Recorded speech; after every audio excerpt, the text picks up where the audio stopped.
Today is the Center for Economic Strategy organized a discussion how to create trustworthy institutions in Ukraine.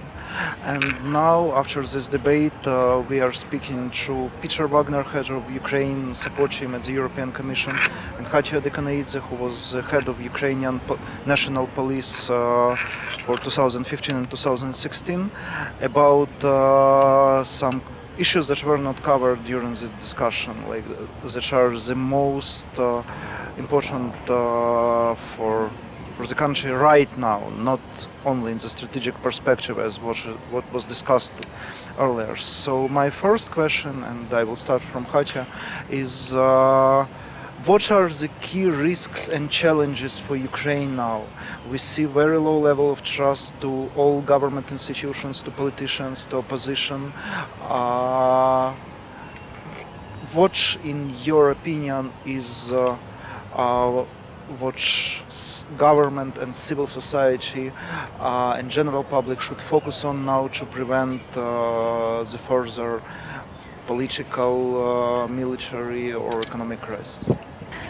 Thank you very much for inviting, and thank you very much for being organizer of this wonderful discussion. I think it's great because we need to speak up about the problem which are very much important in the country. So key challenges, of course, they are the same: corruption, and all country, I mean, our citizens, civil society, even government, you know, I mean, free media, we just have been talking about the corruption, to defeat corruption, but unfortunately still, you know, just so-called internal demons, which we call corruption, is still in charge of everything, right?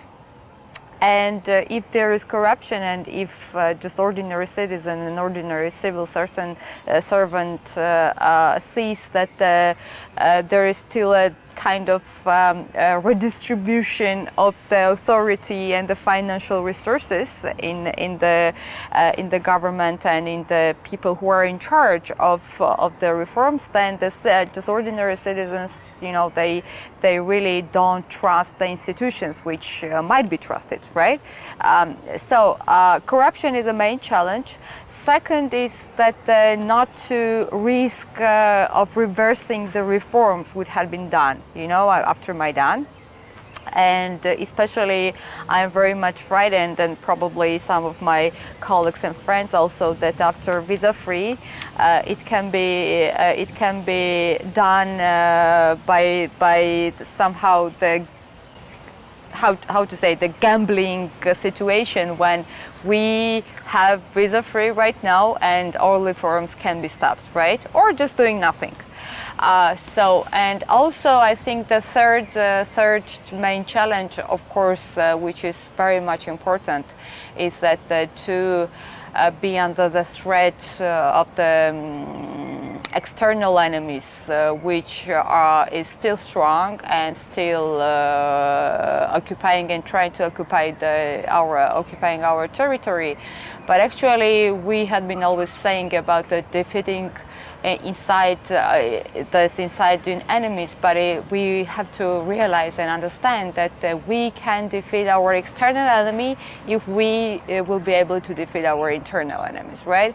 So three main challenges, again, to sum it up: it's corruption, again, this state institutions that are not trusted by the people and government overall, and also not to risk and reverse backward the reforms after the visa-free regime, which is kind of huge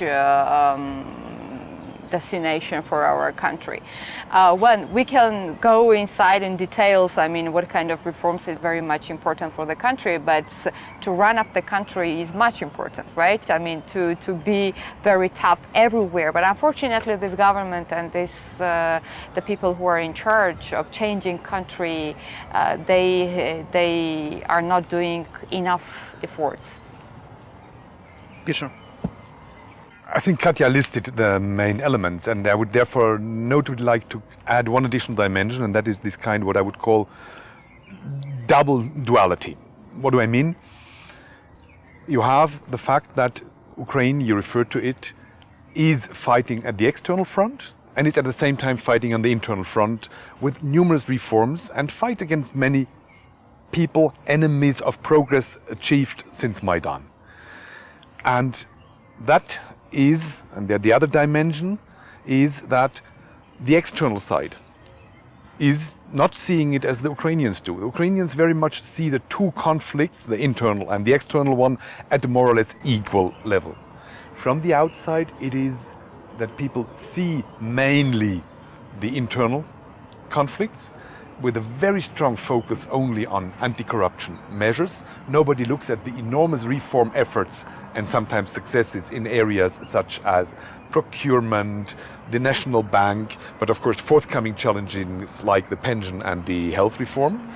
And on the outside, everybody is ignoring the fact that Ukraine is a country that is suffering from external aggression.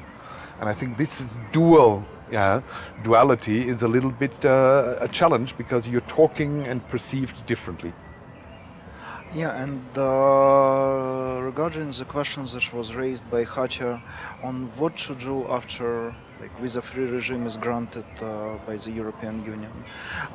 Today there was a debate on whether this sandwich pressure between international partners and civil society should continue as the main trigger and driver of reforms, or should in fact Ukrainian politicians start doing their jobs and under the pressure of regular citizens do their work properly and conduct all needed reforms. Looking from experience of, for example, new member countries and the situation you see now in Ukraine, also you worked on Greece, like another interesting case. Do you believe that there some tool is needed by the European Union and by the international other international partners that should serve as new external driver for Ukrainian reforms, or that those who defended today the idea that Ukrainians should be in charge are right? Ukrainians are in charge of their reforms and have to be in charge of their reform. It's this famous ownership issue, and I'm deeply convinced there is a strong sense of ownership in the Ukrainian population. And there is a strong sense of ownership for reforms in the government and in politics, but not everywhere. And that momentum has to be kept up. Where I have my very strong doubts is these external elements. Ukraine will for a long time need and for sure receive support from its international partners as long as it is on the reform path. But generally speaking, I have very strong doubts that you can buy or force reforms from the outside. The IMF tranches, the macro-financial assistance of the EU, they are elements that help Ukraine to move on the reform path, but you will never get a reform only because it has been put into a memorandum of understanding. You have to have as a starting point something else. And that is where I think one should not forget and also not underestimate the moral dimension of what is going on in Ukraine, because it was not a revolution because of a shortage of cash flow. It was a revolution for certain values, for certain principles. And that is where I think the external side, the EU and others, definitively still have a role to play. Because the people on Maidan and still nowadays see the EU as a benchmark, the way they want to live, the freedom they want to have.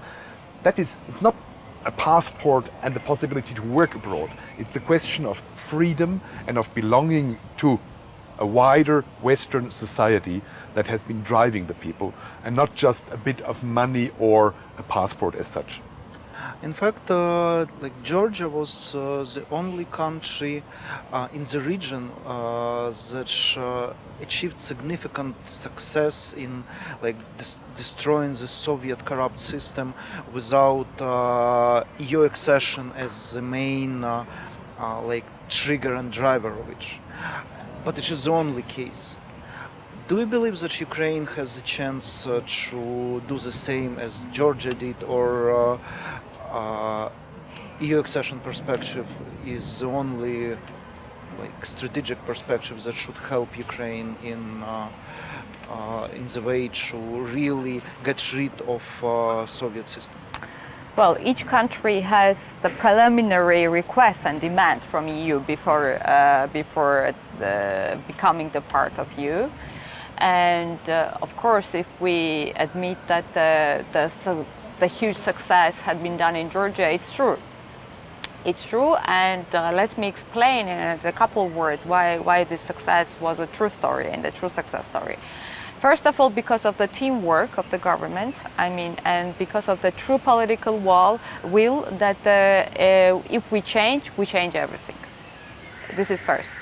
Second, Georgia was in the war too, just beginning from early 90s. I mean, the 25% of the territory of Georgia is still occupied by Russian Federation. And if you remember, in 2008, we had a huge, massive attack from Putin in Georgia. But despite the fact, Georgia just was the very good atmosphere for foreign investment and free of corruption, and the Georgian exchange rate, the national lari was very favorable. So it means that the political will was very broad, and the people in the government understood that to create the modern state country and a state as Georgia is very much important, right? Because when before the revolution of the Rose, when some foreign articles had been mentioning Georgia, they mentioned it like failed state, right? And after the revolution, we became the #1 country in the region which was free of corruption. And also the great success story was that the young generation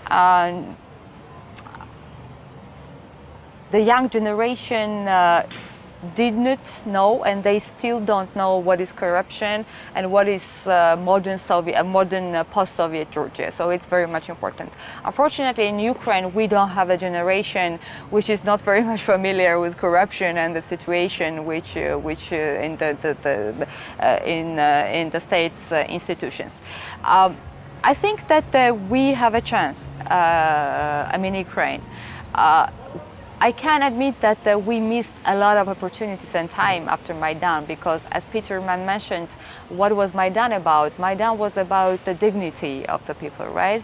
And dignity and the values, which are very much important for Ukrainian people. Values that we must be free, we must be the part of Europe, we must be the people which will not be under Putin, under Russian Federation, and we must be the people which understand what is a free world and the real world in the situation. So, and if you say that the corruption in the country does not necessarily mean that the people are okay with the values, of course not, because of course it touches the dignity of the Ukrainian people also.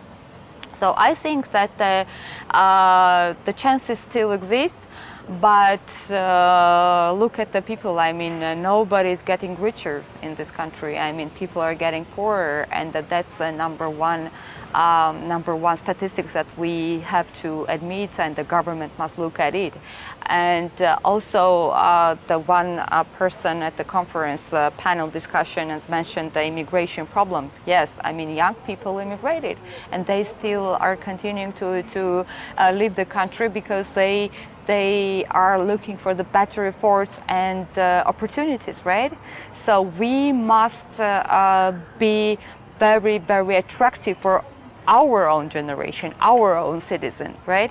So I think that the chances, and these chances must be defended by the civil society, free media, which is unfortunately the shrinking in its size, and young generation, and not to give the opportunity to the oligarchs to be covered and to cover everything and to see the kind of frustration that nothing will be changed and it's our ideology, it's our mentality. No, No, because Ukrainian people didn't know corruption for a while, right? And our mentality is like that we're free people. So I think that if we can fight in this direction.